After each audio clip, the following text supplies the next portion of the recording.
everyone, and welcome to this panel. I'm not hearing her, right? It's a pleasure to be your moderator this afternoon. I know it was a busy day filled with insightful conversations. In this session, we will be discussing with our esteemed panelists the challenges faced by Europe today, the future of transatlantic relations, and Europe's evolving role in the world. As a new America emerges, focused inward and pursuing unilateral strategies, Europe finds itself at a pivotal moment, redefining its role on the global stage. With growing security challenges and a US administration appending long-standing Western alliances, European countries are stepping up investments in defense and military capabilities, but also in technology and infrastructure to assert their influence in an increasingly multipolar world. As these dynamics unfold and more, we will be exploring in today's session the strategic shifts that Europe must undertake to lead in this evolving global order, or shall I say, new order. So we will be discussing these points with our esteemed speakers. We will be dedicating, toward the end of the session, around 15 minutes for an audience Q&A, during which you are encouraged to ask our panelists any questions you may have. And we will wrap up the session with one closing question for our panelists. In no specific order, Minister Stenengard, I'm going to start with you. The approach of President Donald Trump's administration, especially the America First slogan, has challenged many of the traditional commitments of the US and has heightened European security concerns. With that being said, are we entering a new era for transatlantic relations? Well, thank you very much. Coming from Sweden, I'm a true transatlantic friend. I believe we have a lot to gain from cooperating closely together. And as friends, I can also say that I believe that in one way, the US is right. In another way, the US is wrong. So the US is right that Europe has not done enough for their own security. We have not spent enough on our own security, but now we're doing our homework. Sweden has gone from, well, we have doubled our expenses in defense in 4 years. Many other European countries are now doing the same. But I would say that what has made Europe successful is what we have to stick to, and that is what will also grow, make our competitiveness grow, and that is free trade. So I believe in trade deals, talking about deals, which is very popular these days, not in tariffs, which are actually taxes. So I truly believe that Europe should go back to basics, continue to be a strong market economy driver in the world, do more deals on trade with countries such as India, and make sure that we all grow stronger. Thank you. Minister Bettel, what's the view from Luxembourg? How do you see this emerging order, especially that today there's a much anticipated call between President Trump and President Putin? I prefer the questions you asked Maria. I'm not a fortune teller. And for the moment to tell you what is the outcome of the phone conversation between President Trump and President Putin, nobody knows. For me, what is the most important is that we stay also as European Union, and we were able till now to do it, that there is no decision about Ukraine without Ukraine. It cannot be like President Trump and now President Putin going like in a supermarket, just to take what they want. Or to around the table, on the menu is not Ukraine. Ukraine is sitting around the table and in the kitchen. And so it is important that all decisions that we are going to take and to accept will be taken with the agreement of Ukraine. I had this morning an interview with an Indian public TV broadcaster, and they asked me if I agree, for example, with the position of India or America or that we want peace. We all want peace. But we cannot decide about Ukraine without Ukraine. I wouldn't accept that other countries would decide what is good for me.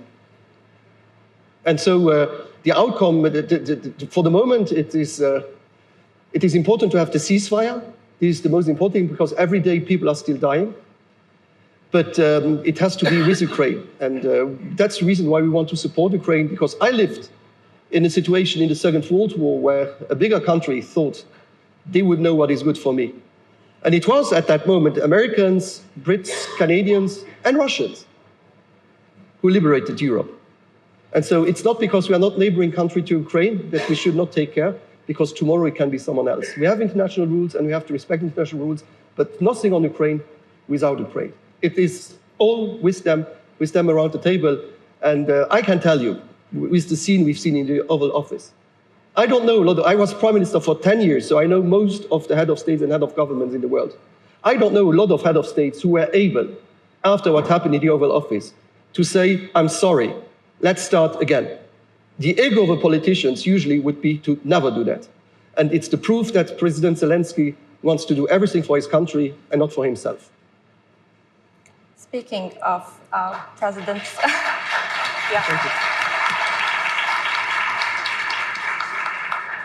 Thank you very much, Minister Batel. Speaking of president's actions and actually what has been happening in Ukraine and also recently between the United States or between President Trump and the Ukrainian president, this brings us to a very important topic, which is defense and security in Europe.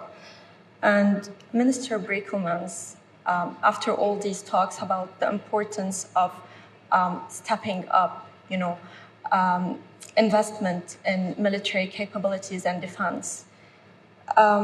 Is it time to reconsider a European army with a common standing EU force and a unified command structure? So I think it's very clear that European countries should do more in terms of our defense. I think it's also clear that we need to work more with coalitions of the willing. Because what we have seen over the past few years is that it's very difficult to come to a full agreement with 27 EU countries. So the fact that there's now a group of European countries talking about robust security guarantees, I think that's very good. And we might have a coalition of the willing now that might change over time, because you can have an election outcome which changes the attitude and the position of a country. Take, for example, how Poland has changed after the election. Take the position of the UK. So I think the reality is that we should not work too much when it comes to defense and to the deployment of our armies with 27 countries, because it's very hard to find consensus. I think we are much more effective if we work with groups that are with coalitions of the willing and coalitions of the willing that can change over time. I think when it comes to the defense industry, which is one of the key challenges, I think there's a lot that we could do on a EU level. We need to make sure that we invest more in our industries, that we invest more in our innovation, and that we invest more in the strategic capabilities that now the United States is doing. And we should create a roadmap together with the United States to, over time, come to a transition in which we take over more of those responsibilities.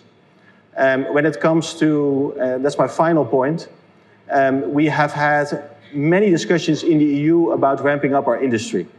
And what I've experienced so far over the last 9 months as a minister, but also before as a member of parliament, is that it's very difficult for individual countries to transcend their national interest and to step over their national interest. So we have many meetings on the EU level and the NATO level, and all the ministers say the right things, that we should aggregate our demand and that we should standardize and that we should not buy only our specific equipment. And then the ministers of defense go back to their capitals. They look at the equipment that they need, and then they're going to talk to their own industry on how this can be delivered. And we should stop this, because that's not the most effective way to ramp up our European industry. And I think we should stop talking big words, but we should move towards big actions. And also in this case, it can be easier with a small group of countries, for example, 4 or 5, to say, okay, what type of ammunition do we need? Let's bring this demand together and let's set up some factories or set up some production lines. Same with missiles, same with other goods that are relatively easy. Let's start with this. And then we get to the more advanced equipment later. Because I think we do need results in the short term to show that we are able also to ramp up our defense industry faster than we are doing now. And we need to show that we are able to deliver results and not only make big statements. These are very important points, but they also bring us to an important question. Is this arms race, Mr. Bellew, is this arms race putting Europe under financial strain, especially amid talks about deficits, national debt? We've seen protests this week. So is this putting Europe under a financial strain? First, it depends on what you define as financial strain, and that's contingent on how you define your priorities. And I think everyone agrees that this is a huge priority for Europe now. We are speaking about an increase from 1 to 2 points. Do we need the mic? Please. Thank you. We are speaking about 1 to 2 points of GDP. So that's not huge in itself, if this is a big priority, which it should be. So it's a little bit, it's like saying somebody's starving and you're saying if eating more food would be putting a financial strain. If he can afford it, he should do it. And I think we should proceed along those lines. And we have to think that, and this goes also for transatlantic links, is that if we want to be credible and useful partners, we need to have our own capabilities, and that's independent of what other actors do, or the US or other actors. So this is something that we should do regardless of the current political makeup in the US. And on the capabilities itself, when you look at the biggest security threat for Europe right now, which is of course Russia, and you see that I was checking before we came into the panel, this is Russia's economy is 10 times smaller than the European Union. So if we, and we are all Europeans, are on the table, if we are not able, as some of the richest countries in the world, to increase somewhat our military spending to face this threat from this relatively small economy, that means what we have a problem, that we are in dire trouble. This is, even if we spend half of what Russia spends, it will still be 5 times more than Russia is spending on the military.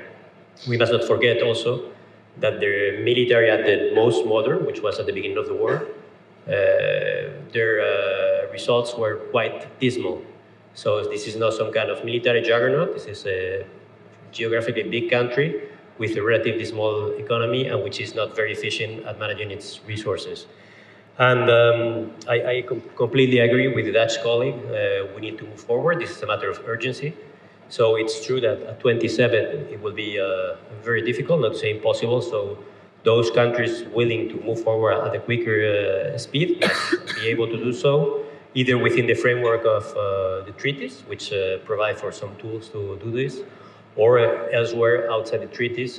But the thing is that we need to step up our efforts very quickly to respond to this threat and also to present something to our allies on the other side of the Atlantic or elsewhere. Thank you. Minister Vattel, would you like to add any comments on this? For me, what is important, because we speak very often about figures. It's the fact for the moment when we look Europe, we started with steel and coals. At the beginning, that was the European Union, because we knew that we were not the heavyweight, but good weight, but we need to work together. If we look at the success today of Airbus, Airbus is not a national company, it's a European company. It's Germany, it's Spain, it's France, it's UK. They came together to create Airbus. It would have been a French plane, a German plane, a Swedish plane, a Dutch plane. I don't build planes, so I don't have Luxembourgish planes, but it would have been not the success we have with Airbus when we compare to Boeing today. So maybe we should have also a common industry of defense. Because for the moment when we see the Americans, they have 5 guns, they have 5 helicopters, they have 5 planes. We have 20 guns, 20 helicopters, 20 planes, And the interoperability between the countries is not granted, but on the other hand, it costs much.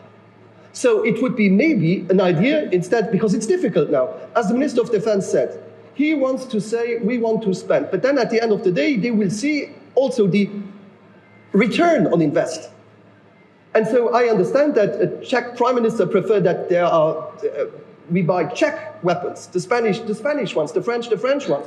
And if we have a common project in Europe with some models that we are able to have in common and build in common instead of national industry, but in European industry where we take all the profit, maybe we can have more with less money. But that's not easy. Because everybody wants to say to their voters, we have our industry and we protect our industry. But if we want to have a successful defense industry in Europe, we have to build these national borders and to have common projects. Airbus is the best one. If we wouldn't have Airbus, I think we wouldn't have today a national European country producing planes. And Airbus is a world success because we're able to say, let's do something together. In this very same context, I'll let Ms. Gope comment on that. We will not be mentioning figures, but a set percentage. I mean, we're not mentioning figures, but there are reports that President Trump might calibrate America's NATO engagement in a way that favors members of the alliance that spend a set percentage of their GDP on defense. This is a major policy shift if it happens. How do you see it? I think in the entire debate around European defense spending, I mean, the obvious thing, and the minister just said it now, we all know that Europeans, many Europeans, not all of them, but many Europeans have been delinquent and have been delinquent for 15 years in spending, as was agreed to, enough on defense. But what bothers me about the current framing, which makes it all about money, is that it looks like if Europeans now scale spending up, it's because the Americans told them that that would be the condition under which Article 5 actually exists. In reality, I would like Europeans to understand that this is about security. And so for a long time, we thought security is a nice to have. It's a thing we do on top after we've done everything else, welfare and infrastructure and all that. But security is the precondition. Nothing else exists without security.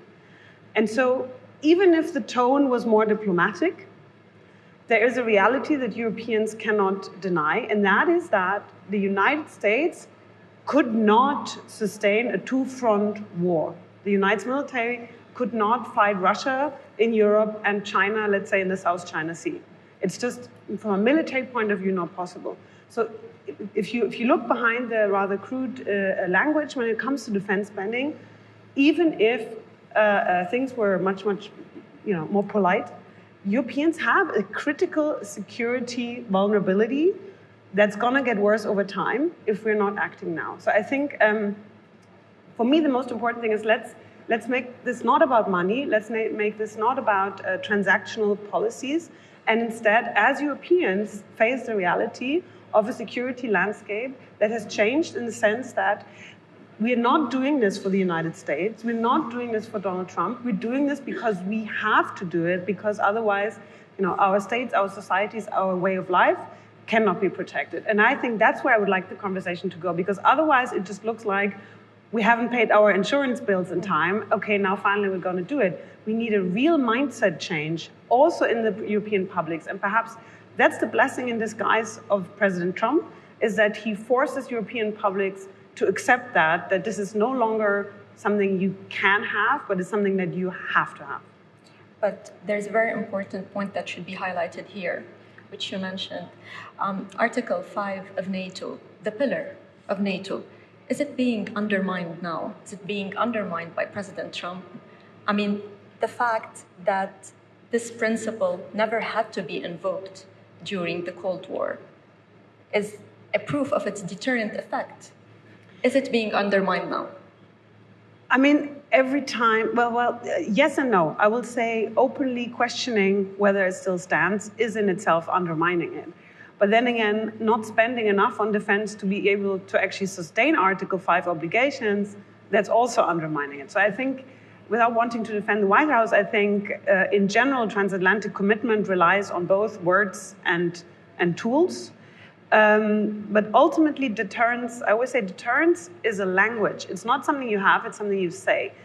I think that NATO, that the deterrent nature of Article 5 still holds, in the sense that I'm convinced that President Putin doesn't think that he can 100% rely on the United States not coming to the defense of Europe.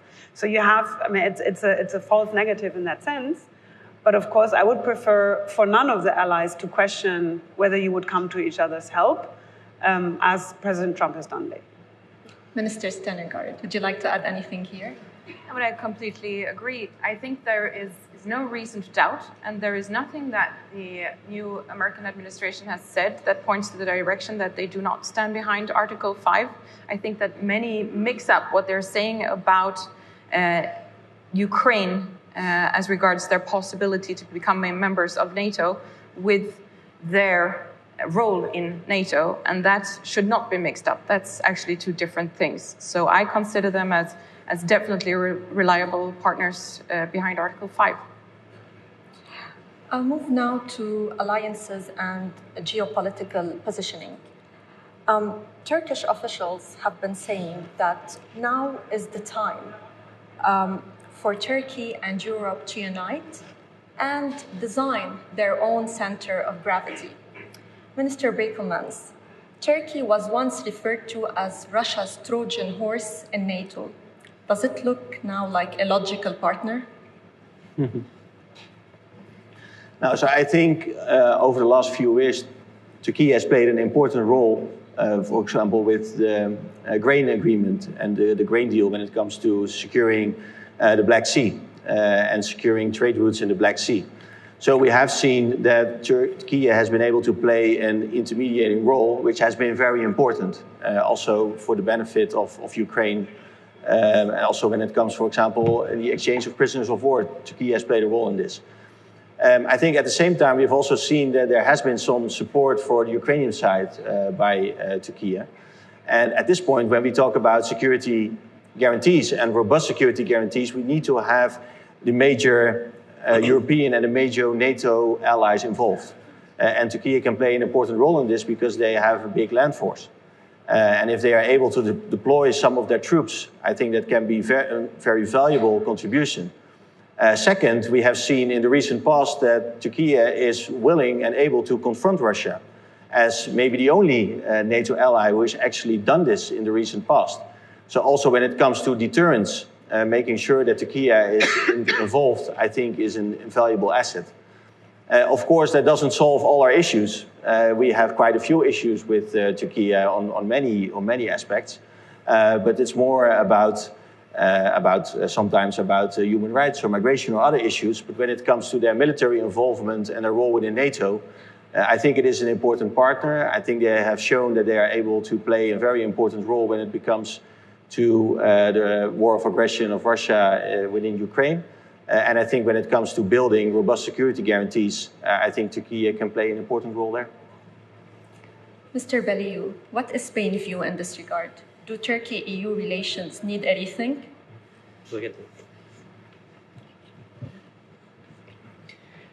I don't know rethink, but I think they should be significantly strengthened. In the specific case of Spain, we have excellent relations with Turkey. We have a Patriot battery in the eastern part of Turkey, in Incirlik, in the NATO base there. And we engage with them both at prime minister level, foreign minister level, etc. constantly. They're playing also an important role in other files, like, of course, Syria, etc. And we have those close relations. So I would say they've also changed their approach recently. And for instance, I was quite surprised to find that they were presenting a common candidacy with Greece for the OEC package of appointments.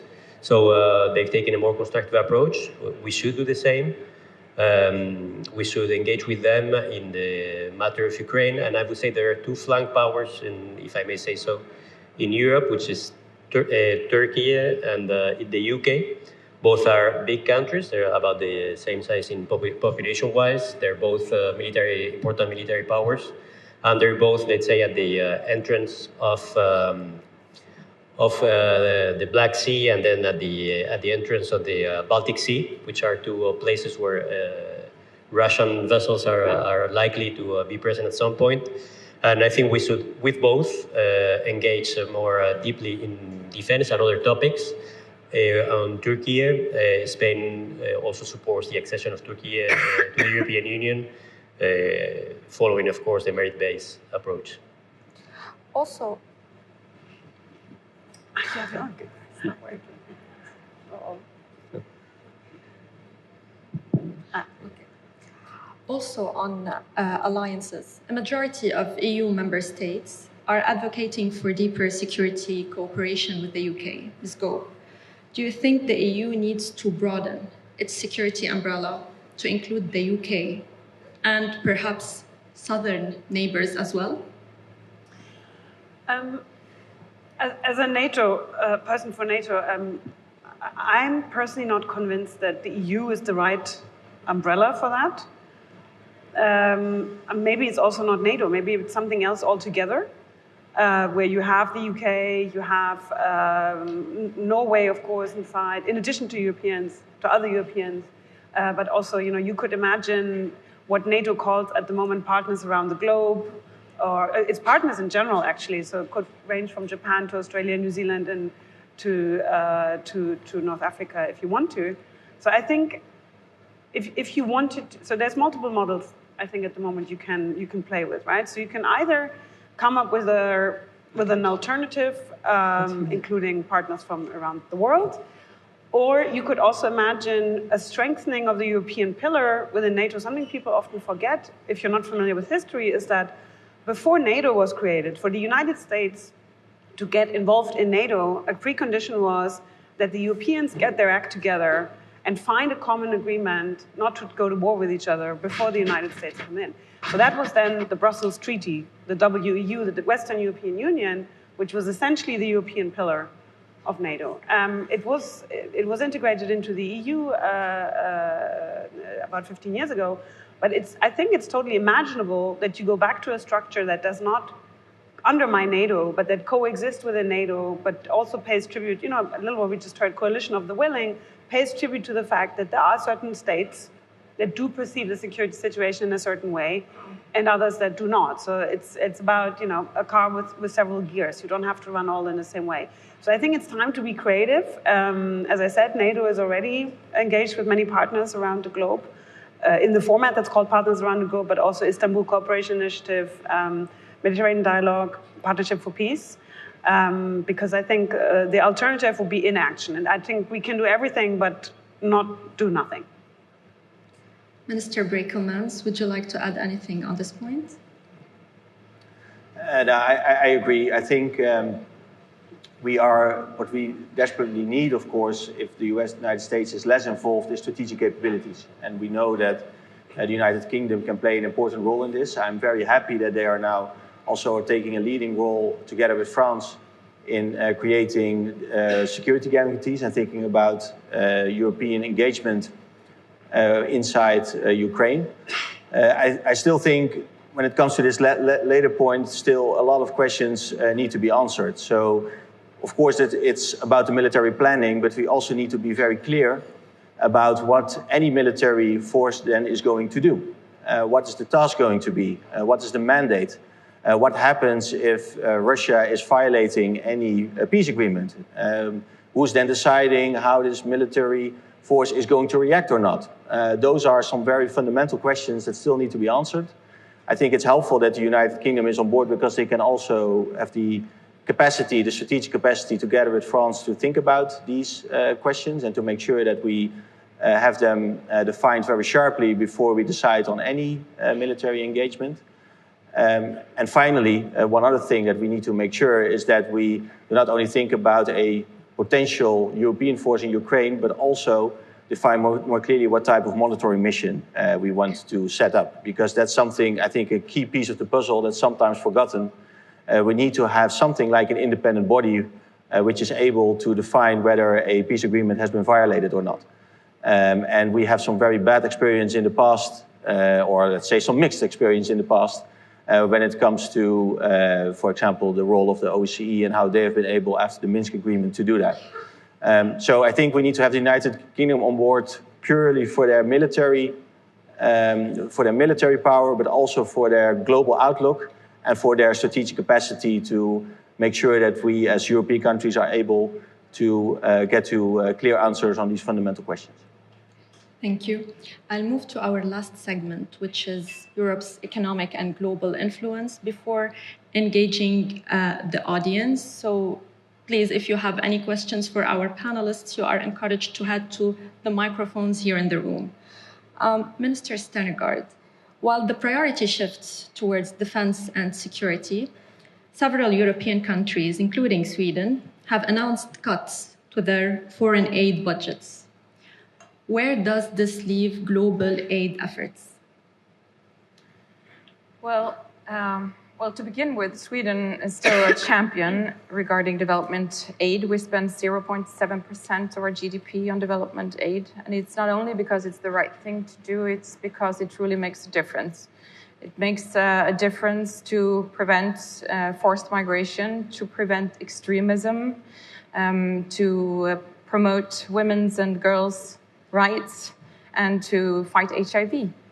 So this is also in Sweden's very interest, and also in every country's interest, to keep an engagement in these very important areas. At the same time, no woman or girl is truly free if she's not secure. And at this moment, we also need to invest in our own security to make sure that we keep that freedom. So, of course, this is a balance to strike.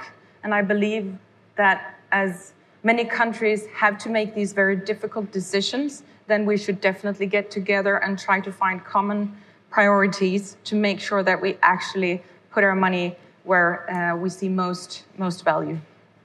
Minister Bettel, how do you see this challenge being addressed in the future? You know, I'm also the minister in charge of cooperation. So, as you can guess, but when we had difficult budget times a few years ago, it would have been very popular to cut the cooperation, because people, and very often in my country, populists will say, why should you help someone somewhere else when there are still problems in your own country? But so if you want to the best answer to that, it's because they are scared about foreigners, they are scared about they don't know, etc., etc. I told them, you know, for example, climate change. We need to help climate change. We need to help poverty. We need to give education. And when we say about the climate change and people say, yeah, but you know, with this development, you won't help. I said, you know, you are scared today because you see migrants coming. That's what you tell me. Imagine, these are war refugees. These are political refugees. But tomorrow you will have millions of climate refugees. So we need to do something. Then they fully agree. They say, do more. So sometimes you have to do psychology to tell to people that the investment in other places in the world are in the interest of all of us. Because if you don't give hope to young people, especially now I look in the Sahel or in other regions, where there are terrorist groups, they will have just maybe no alternative, no education, no possibility to find something else.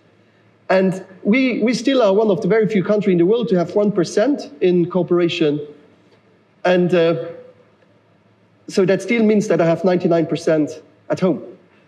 And to give 1% to give education, it's said that in 2025, still this year, depending on the country you were born, the religion you have, if you are a woman or a girl, if you are straight or gay, if you are black, white, if you are Jewish, Catholic, or Buddhist, that your rights are not the same. And so for us, it's important also in the cooperation, as a new condition that I have as Minister of Cooperation, is that I don't want to impose in the countries rules that would be changing for them this way of life. But I don't want backlashes. If a woman is not allowed to go in Afghanistan in school tomorrow, I won't work with the Afghan government. If a people is not allowed to do his religion tomorrow, to practice a religion where he was allowed yesterday, I'm not going to work with that country. If a minority is going to be ban of rights tomorrow where it was possible today, I won't work with this. So I think that 1% to give also to the weakest in some countries hope, perspective, and as I said, not to fish, but to learn the material how to fish is the best invest. And I think that it's not popular. I tell you it's not popular, and I understand a lot of governments do it. Now the last government decided in one country to cut 25%, some is 60%, but to invest 1%, when we are sometimes discussing if we want to eat hot and cold, we should not forget that in a lot of countries, people would be happy to have something on the plate to eat some days a week. We should not forget that. Solidarity is not a must. It's a question also of international responsibility. Thank you for this.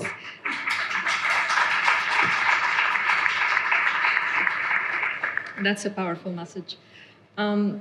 Minister Batel, looking to the future, in what ways can Europe leverage its technological innovation and digital expertise to enhance its global influence?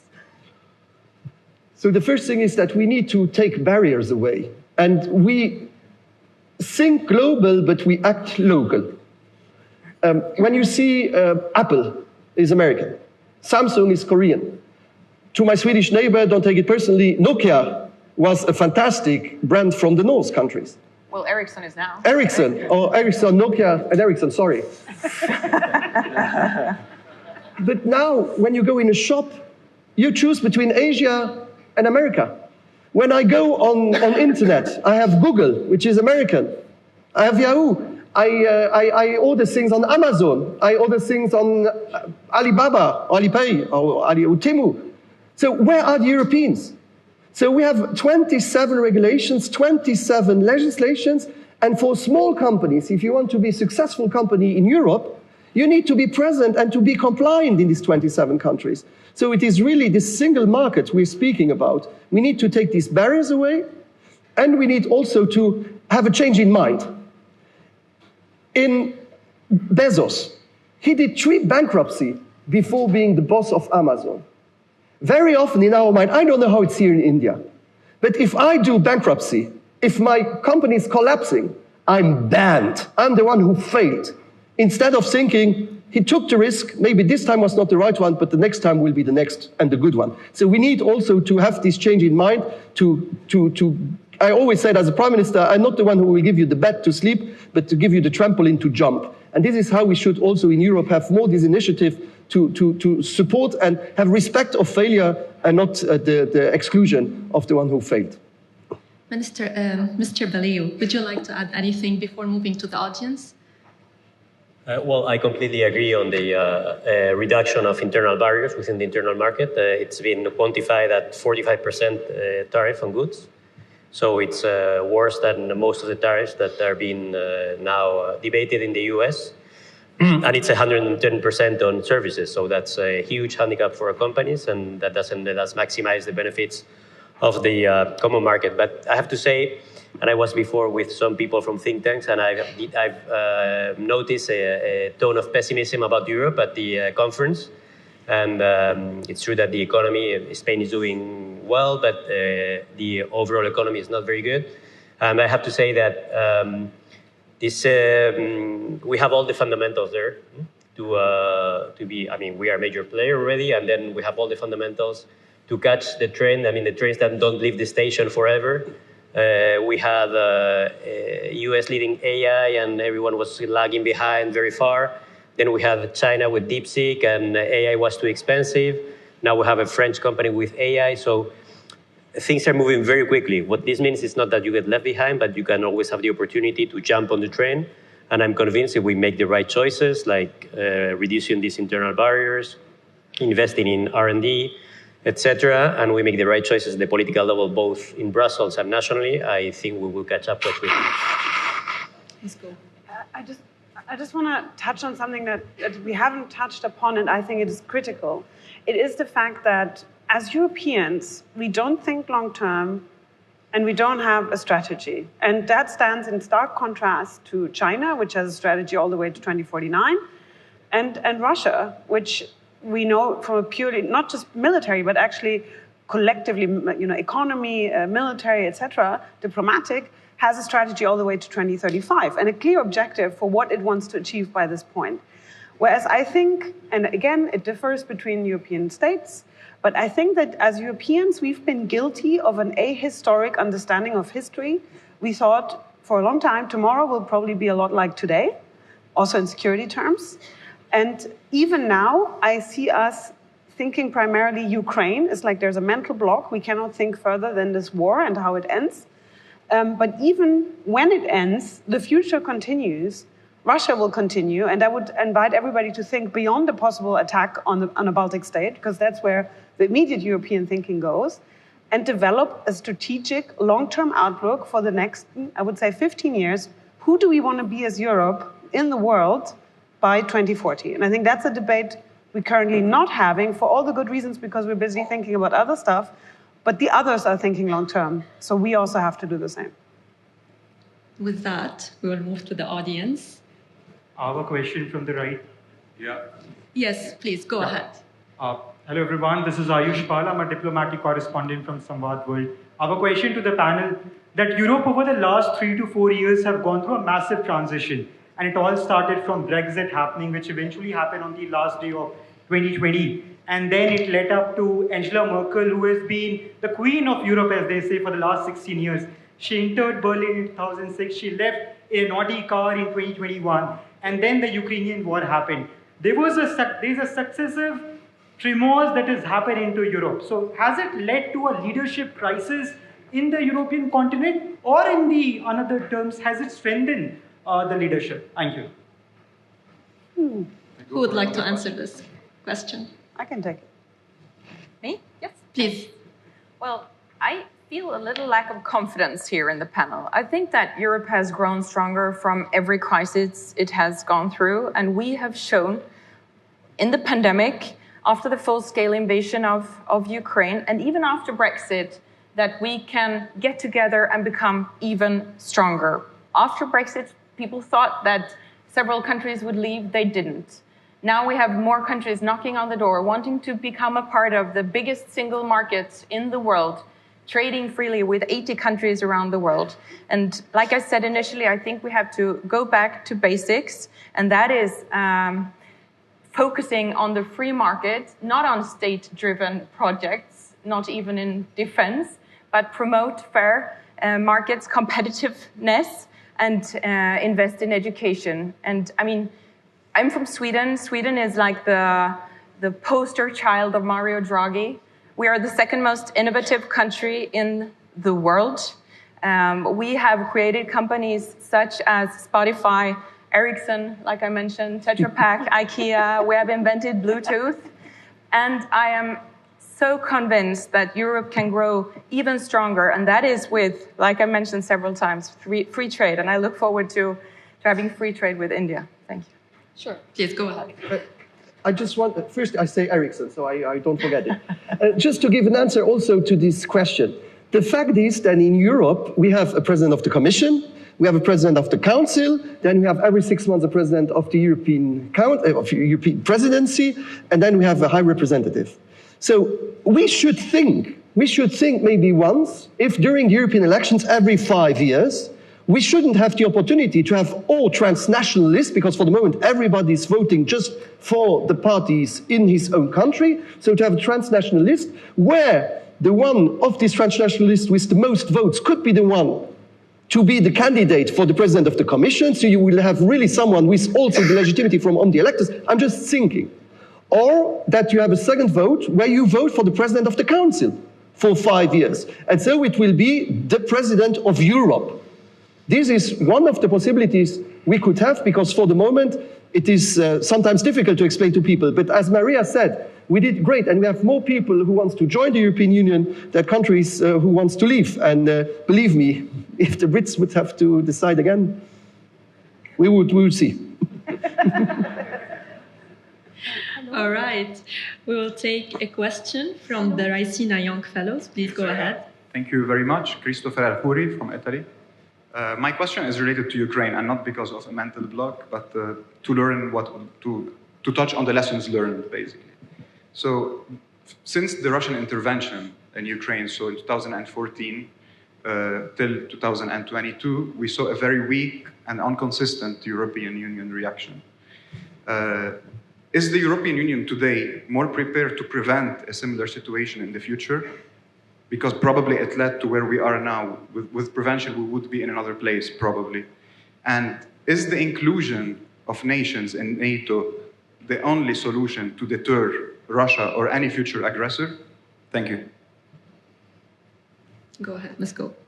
I think your question echoes the previous one, and I will say I don't agree that and say this as a NATO official, but I don't think the EU was weak and divided. I think, in fact, that Russia did not expect the EU to answer as strongly and as united as it did, both in political terms, when you look at granting candidate status, but also in military terms. And I will argue even in diplomatic language terms. The EU is famous for using very polite language. And, 3 years ago, it discovered it can also speak in a different way. So I think I will not share the assessment that the EU was weakened. Sorry to interrupt. I meant 2014, not 2014. Oh, 2014. In 2014, it clearly didn't react as in 2022. But I will say, and I think this is also echoes what the minister said earlier, with every crisis, and that's what's interesting about political crises, actually, is that you grow stronger and stronger. So could we prevent another 2014? But in the sense that we acted very strongly in 22, that shows you that, prevention of territorial annexation of a neighboring state that's not a member of the EU or NATO is going to be, by definition, hard. And I would say that Ukraine is the example that we're all talking about today, but there's many other instances in the world in the last 20 years where the law was broken in conflict terms and there was nothing the EU could do about it. I also think that the EU, neither the EU nor NATO, is the policeman of the world, is not responsible, but out of solidarity and geographic proximity, I think it was the right thing to do. So I will say we're definitely in a better position. And I also think that 22 was prepared by 2014. So it's not like between 14 and 22, nothing happened.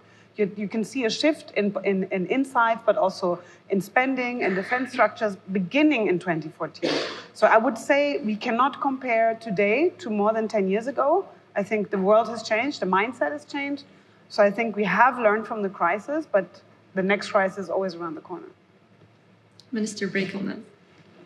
Yeah, I think we are in a better position now than we were in 2014-15, but we are still risking to fall in the same trap if there is a peace agreement, because it would be very easy for Europe to push the snooze button again and to continue normal life. If you look at the intentions of Putin, we know what his imperialistic ambitions are. We know that it goes further and it goes beyond the current ceasefire or the current front line in Ukraine. It goes also further than only Ukraine. It's also the Baltic states and other former Soviet states. Second, if you look at the production of Russia, the military production, not only now, but also the projections for the upcoming years, it's only going up. And why is that? It's not only because Ukraine. It's because they want to be able to show their military force also in other parts of Europe. And third, Russia has transitioned to a war economy. And now to go back to a normal economy and to have hundreds of thousands of soldiers who had like the most terrible war experience go back in your society, I think that would have a very bad effect on your Russian society. So Putin has the intention, has the capabilities, and has the interest to prolong his aggression in the future. And our intelligence agencies estimated that it would take Russia slightly over a year to redistribute and reallocate its forces along the NATO border. So just imagine that there would be a ceasefire over the course of this year, and then it would take Russia a year to move hundreds of thousands of troops to the border with NATO, to the border with the Baltic states. Can you imagine if they do a large military exercise there of 200,000 to 300,000 people, how much panic that would create in the Baltic states and in the rest of Europe? And we know from our experience with Ukraine that we only know 1 week in advance if it's just a large military exercise or it's the preparation for a large-scale attack. So we need to be aware of this scenario. This is not an unlikely scenario. The only way that we can make it unlikely is if we make sure that our defense and our deterrence is in order. And we need to act now, because we do not have much time. And that's why we need to invest much more in our defense. We need to produce much more. And we need to make sure that over the next couple of years, we keep our deterrence power in place, not only in Ukraine, but also in the Baltic states and along the NATO border. Because otherwise, I can imagine that we will be sitting here in 5 to 10 years, and that we will come to the conclusion that we made the same mistake twice as Europe. And we should prevent that at all costs. Unfortunately, we won't be able to take any other questions because our time is up, and we need to wrap up with this closing question for all our panelists. While Ukraine remains at the center of Europe's security concerns, instability in other regions, from the Middle East to the Indo-Pacific, also has direct implications for European security. I myself come from the Middle East. We are today in India, and these discussions are taking center stage. The question is Europe maintaining a global security outlook, or is Ukraine consuming all the strategic attention? Minister Batel, in a few words, please. Shortly. So the first thing is, it's not only Europe. It's not only Europe, it's burning everywhere. It's in Africa, we have in the Sahel, we have in Congo, Rwanda, we have Eritrea, we have Sudan. I could make a list of countries where it's burning for the moment. So I think what would be the most important thing is also that international rules are respected. People don't care. We have the UN, they are dog without teeth. They bark, but they don't bite. And so it would be important that we have international law respected and international regulations, and that we stop to speak about each other, but we speak to each other, and that we have international bodies that works. For the moment, the multilateralism is in crisis. And believe me, if this crisis doesn't finish,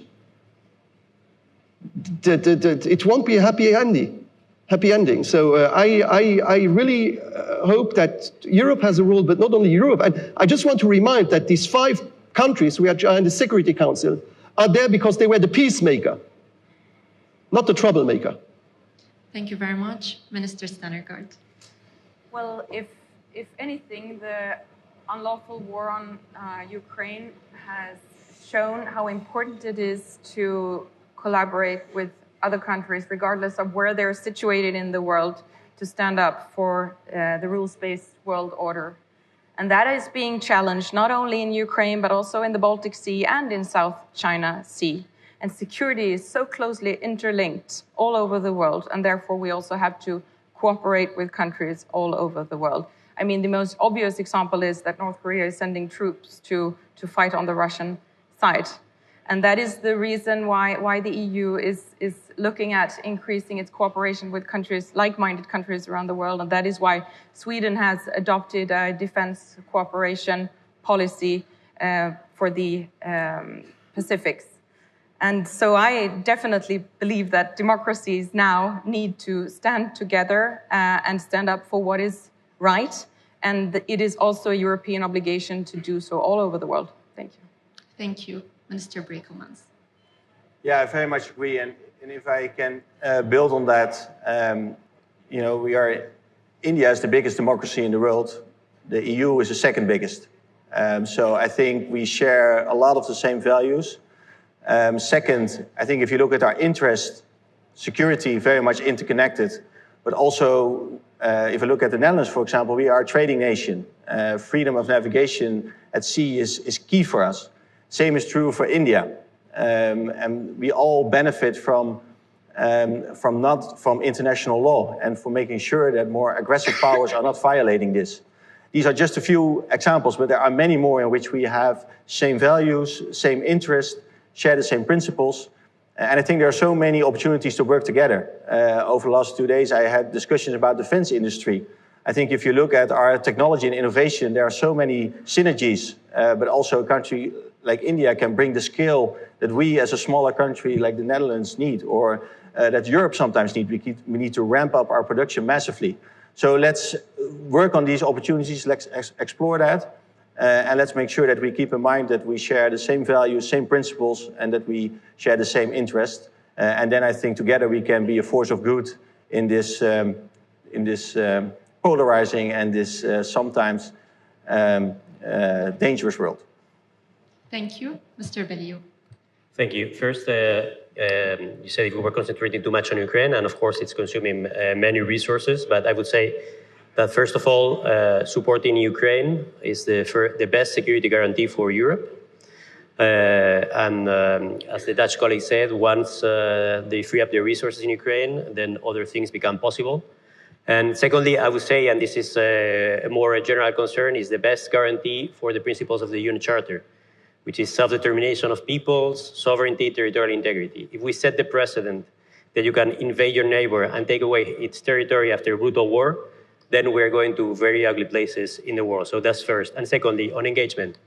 We are engaging, and well, I see that there are several members of the Foreign Affairs Council today in Raisina, and there was a Foreign Affairs Council yesterday, and they weren't there because they're here, so they're engaging with India, which is a very important country. We are engaging with the Middle East. In the case of Spain, we recognized the state of Palestine on May last year, along with other European partners, and we are pushing for a two-state solution in the Middle East. We're engaging more with Africa. We are putting a special focus on Western Africa, which is our territorial neighborhood. And last, but certainly not least, we are pushing for closer relations between the European Union and Latin America for the Mercosur agreement, which will be the largest trade agreement in the world. So, of course, there's much more focus now in the East than there used to be, but we are engaging elsewhere as well. Thank you. Let's go. So, in the NATO Defense College where I work, I would say NATO in general, we have a whole informal network thinking about the future, because I think that's ultimately what you're asking, is what's going to happen next, or are we aware of everything else that's going on? And we do see very clearly that while the headlines are very much focused on Ukraine, in our analysis, it's a very rich discussion going on everything relating to ranging from how climate change will impact security, and I'm not talking about migration, I'm actually talking about how climate change can affect, submarines, weapon system. We're looking at the Arctic, we're looking at Russia in the Arctic, we're looking, of course, at Africa, at the Middle East. So I'm going to say that from an analytical point of view, the tools are pretty sophisticated. The awareness is there when we're looking at what-if scenarios that we publish every year. I think it's much more diverse. But of course, as we just heard, it's obvious that Ukraine, due to its being at the epicenter of European security when it comes to the East, plays a very, very important role. But I will say, maybe that's reassuring for some in the audience, that the thinking goes a lot further. Thank you very much. Very insightful, very interesting. Thank you all, and thank you everyone for attending.